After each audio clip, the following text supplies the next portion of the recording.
And what have I just read? With Malcolm, with Alison, and with... Go and get it. We've got to go and get it. We've forgotten it. And that.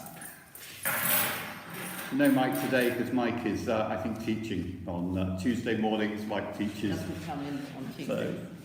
So, yes, fascinating readings. Yes, as you said, Malcolm, the next episode, the next Next bit gets exciting. of Amos 2, yes, you have this same structure again, 3 and 4 transgressions.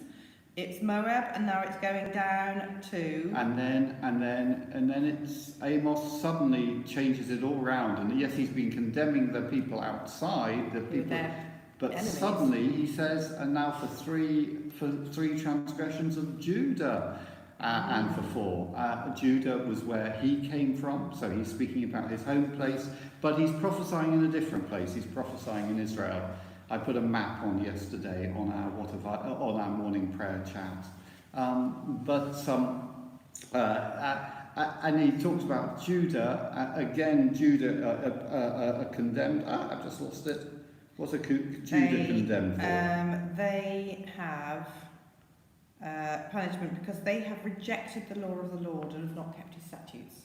They've been led astray by lies. But then comes the real punch, and suddenly he turns it right round and he says to his listeners, and now you. This is what God says. And it's a fascinating accusation because it's, whereas all the others have been because they've oppressed other people, they've crushed them, here it is because of injustice. You've sold the righteous for silver. You've trampled the head of the poor into the dust of the earth. Abuse, sexual abuse. Horrible. That you've taken garments from people in pledge, and you've profaned the house of God as well. Yeah. In the house of God they drink wine. Yeah, there's a lot. There's a lot more on Israel, isn't there? There is. And then he says, and even when you've seen all the acts of good and the blessing that I've given you, destroying the Amorite and led you out of the wilderness, raising up your children as prophets. Yeah, and even though you've seen the judgment that's come on these other people, you haven't feared. Yes, he's done. It's a much bigger one, isn't it? It's a much bigger sort of condemnation of them. Yes. So he's going to press them down.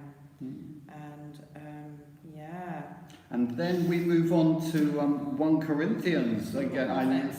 I love this passage. It's a fantastic passage, isn't it? I love again, this. Yesterday we were talking about how Paul says there are not factions. You're not different groups, and he says in the end we preach Jesus Christ crucified. Which is the foolishness. The cross is foolishness to those who are perishing. I mean, how on earth can we say that what saves us is a man being crucified in shame on a cross? That's the thing that we hold on to and say that is what has saved us. Not some great heroic conqueror, not some wise teacher, orator or something, but ultimately a person who dies on the cross. Why? Because it's an expression of God's love, of God's mercy, of God's power, and of God being with us. Because it's not just a person, is it? It's God's Son. It's God's Son. God Himself.